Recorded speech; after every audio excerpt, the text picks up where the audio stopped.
Buongiorno or ciao, depending on what time of the day it is you're watching this. You are very welcome along to an Italian special of John's Garage. This week, I say it every week, you have no idea how lucky you are, but we really don't know how lucky we are today. This is not a 2-litre twin spark. This is the full fat 3.2 litre 24 valve 6-cylinder V6, of course, Busso from Alfa Romeo. And today we're going to get down and dirty with this absolutely beautiful car. So stick around, I hope you enjoy it.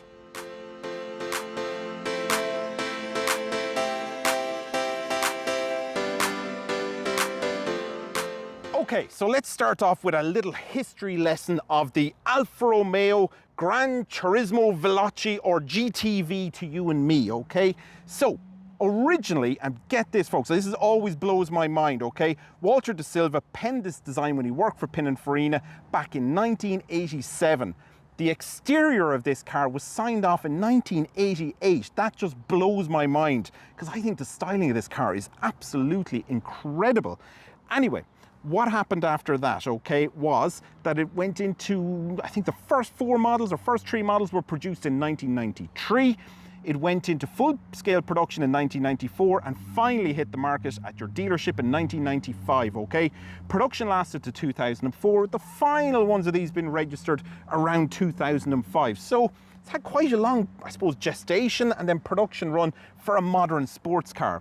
Now, this was meant to be Alfa's halo sports car for the 1990s, and it went on to do a brilliant job of it. Over 70,000 versions of this car between the GTV and the Spider, which is the convertible or cabriolet, depending on where you are in the world as well. Okay, so over 72, I think it was 72,000 in and around that units were produced. However, the bulk of these were produced by Alfa Romeo themselves at their Arese or Arese factory in Turin, okay, at the original Alfa Romeo factory. However, in the year 2000, or 1999, they packed up all the assembly equipment and shipped it off to Pininfarina, who built the final 7,000 units of this car. So obviously, this being a Phase 2 car, registered in 2000, and I'll show you later on how to know this is a Pininfarina built car, these are more special, I suppose, a little bit more limited, but they're not the final ones out of the Alfa Romeo factory in Arese. Okay, so just to, I suppose, a little quick history lesson there with that, all right?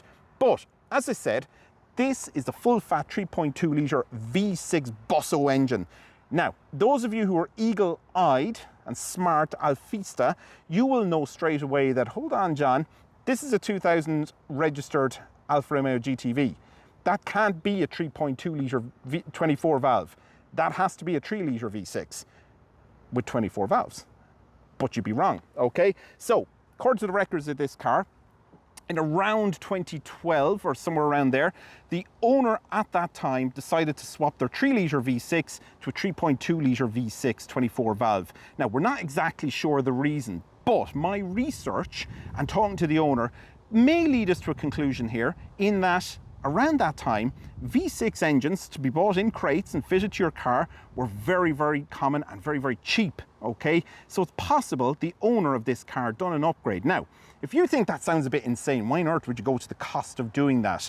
Well, there's several reasons, but chief among them is we've had a look at the service history of this car, and we've worked out that between 2006 and 2018, if I'm not mistaken, there was £44,000 of service history there. So I think we can conclude that whoever owned this car really, really loved it, okay? So it wouldn't be unusual for someone who loved their car that much to go out and buy a V6 engine. Now, to give you an idea what the prices around them would have been, about €800 or sterling, pounds, something around there. So we're not talking big, massive figures or anything like that. And the owner tells me there's a few other upgrades to this car, which we'll talk about when we're underneath the bonnet. So let's have a look at that Busso V6.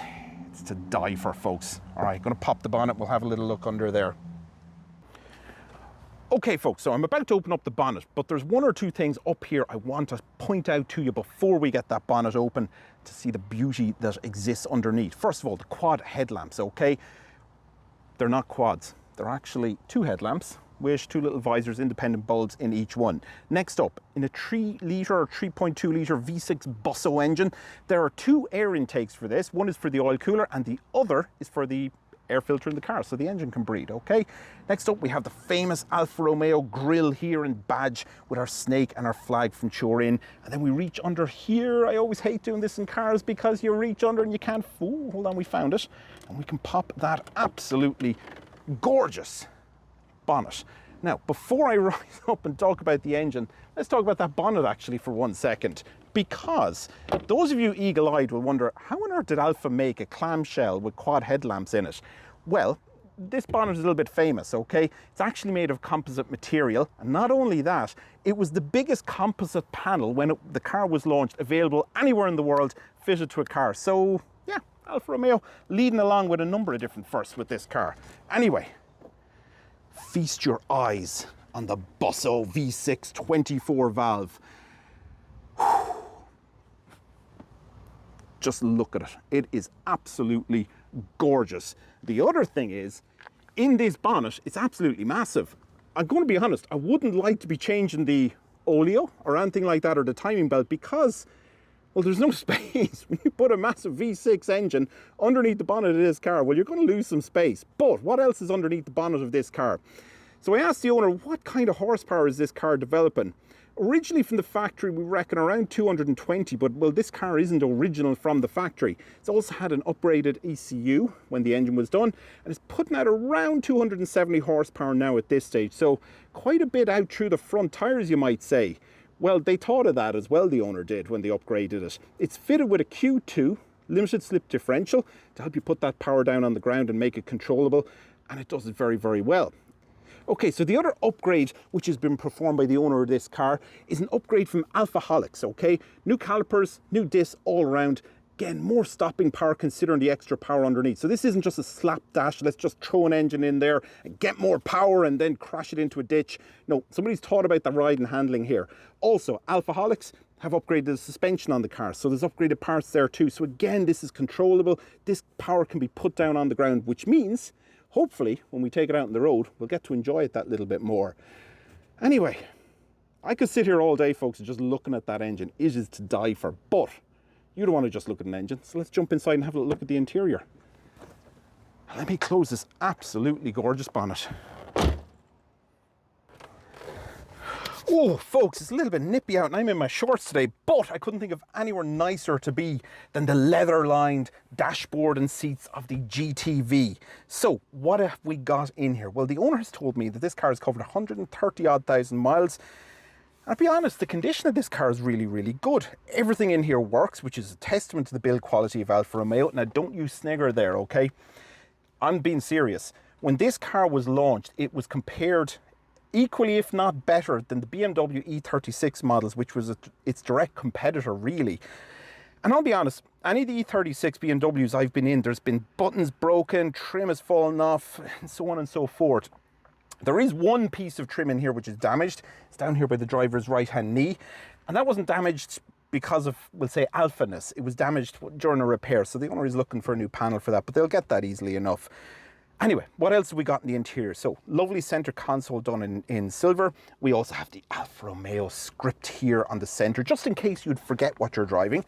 We have air conditioning, front and rear fog lights. We have an upgraded Kenwood stereo, very 90s, but very good, okay? We also have another factory upgraded, but dealer special as well fitted to this car. And it is a Zender handbrake, gear knob, and pedals, and they are very rare and they're very, very cool, I'm not going to lie. We also have the original GTV mats fitted, as well as this not very obtuse looking SRS airbag. Everything else is very tactfully fitted in and styled in the interior. Apart from that, I don't know what Alfa were thinking there, but anyway, it's there, it's fitted. And what else is fitted is this gorgeous steering wheel, lovely to grip, lovely clear dials. I'm a massive fan of clear dials. I wish more modern manufacturers would go back to them. We also, of course, have these very traditional-esque air vents as well. They look really, really good in the car. Other than that, it is advertised as a 2+2. I would say, unless those two back there were cut in half, you're probably not going to fit that many kids in there. But up front, it's spacious, it's comfortable. The window line's a little bit low, but again, it is a sports car, and it's the V6 sports car. Anyway, with that, I think we got to take this for a spin I think we're going to enjoy taking this for a spin. At least this has been honestly, folks, this is actually a bit of a dream car for me. I have gone to look at several of these now. I've never bought one because every time I go to look at them, somebody has just driven it into the ground, and it's just going to cost so much money to bring one back. Whereas this one has been looked after, okay? And that's important with one of these. It's been looked after, it's been loved on, and I think it shows. But anyway, let's go and see what it's like to drive. Let's enjoy this. Okay, folks, you're very welcome along to the drive of the Alfa Romeo Gran Turismo Veloce. And what does that mean? Gran Turismo Veloce means fast touring car, and that's exactly what this is. Actually, very fast touring car, but this is exactly what this car is. Now, the owner warned me before it went out. They're like, listen, John, just be a bit forgiving on the suspension. It's pretty solid. I'm not going to lie. I've done a good bit of driving in this car right up to now, and there's nothing solid. Well, it's solid, but it's not uncomfortable. You hit a sharp bump, you get a sharp shock up through it. But I do know from driving it through the bends, it's absolutely brilliant. The steering is, you don't get this in a modern car. Lovely pin sharp steering, weighs up nicely. But the other thing is the body is so light compared to modern cars that you can really feel that joie de vivre, to use a French term, okay? Anyway, putting it into the turns, you know it's front wheel drive, but this has the Q4 limited slip differential.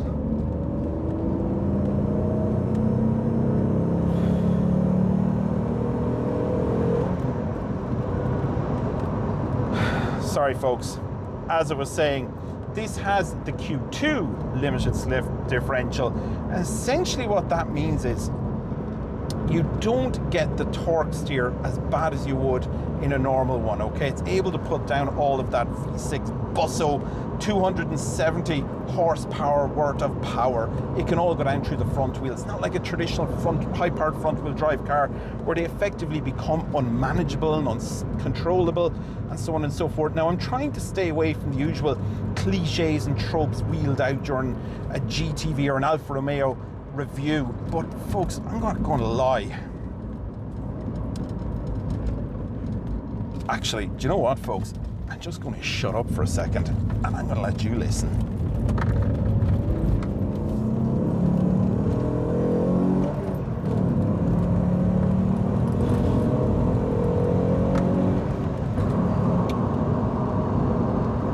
Oh, anyway, what was I saying there, folks? I'm not going to lie, folks. I want to stay away from the usual cliches. I'm going to say something a little bit crude. You don't feel this car in the seat of your pants. You feel it in the front of your pants. It is to die for. That's not a howl like you get in a Honda. That's a deep-throated roar from the soul, right up from your gut that's coming. The engine noise is unbelievable. Now, the fact that it's naturally aspirated adds to this. It's not giving a big whoosh back into the seat kind of power delivery. It's very linear, but the car is getting deeper and deeper and deeper, as in, I mean business. I am from Turin, and I am going to smash your head in. Beautifully. That's what this car says to me. It's a real masculine feel, but a spirited.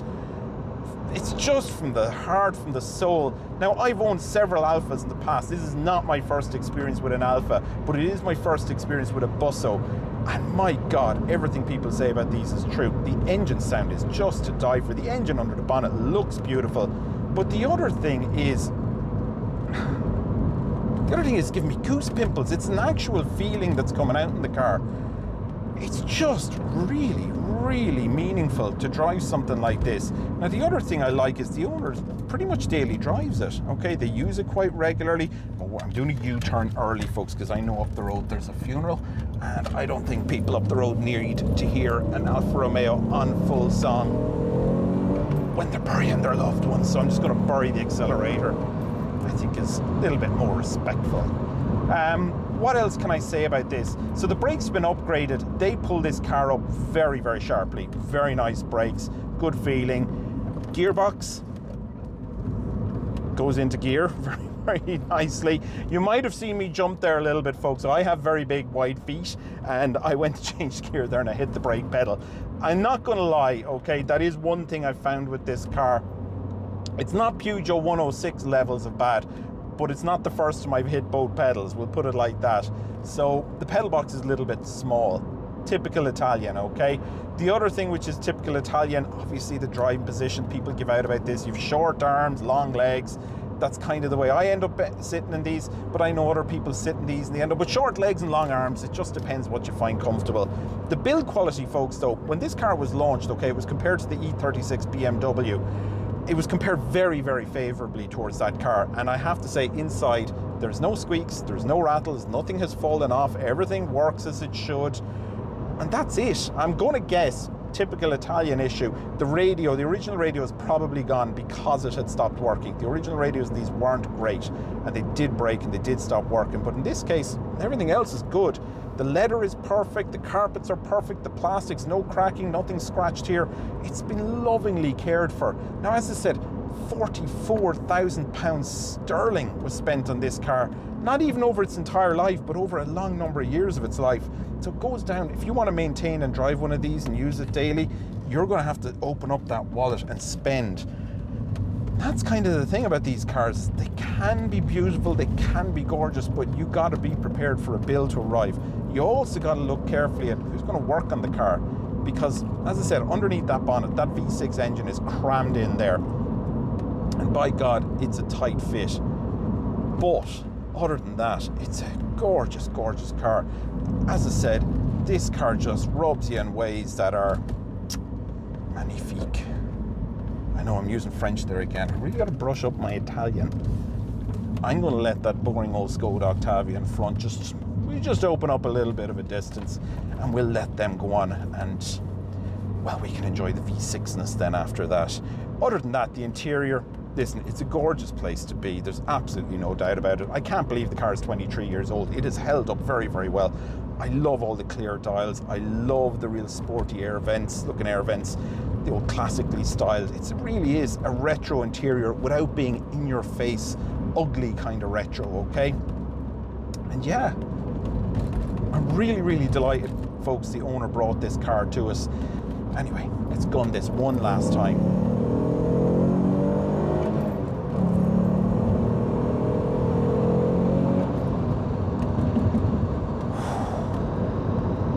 Folks, that is beautiful. Absolutely beautiful. And yeah, that's kind of it. One last comment that's coming to mind, that engine note. It reminds me of a wall of torque and power. Now, it isn't as torquey or as powerful as Nissan GTR, but I'm just getting the Nissan GTR into mind because I took it on this same road and drove it in a similar, well, somewhat similar fashion. The Nissan GTR is like a PlayStation. You just press the button and it goes. This is a little different. You really have to work it. You have to know what you're at.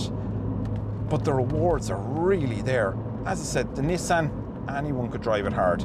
This thing, you gotta have hair on your chest, a big medallion, just be that ever so slightly perfectly sleazy to get the most out of this kind of beauty.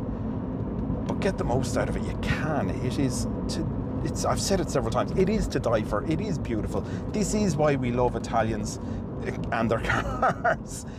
This car was Alfa Romeo's answer to the sports car of the 90s, and what an answer it was. And I'm going to say it here, folks, I think it's better than the E36. It was definitely on a par, and that was in contemporary reviews at the time in terms of quality, but I think it sounds better. And on that note, I'm going to let you go, folks. Adios, and best of luck, and listen, it means so much to me that people bring their cars down here to be filmed and to be reviewed, so get in contact if you're interested. Bye-bye.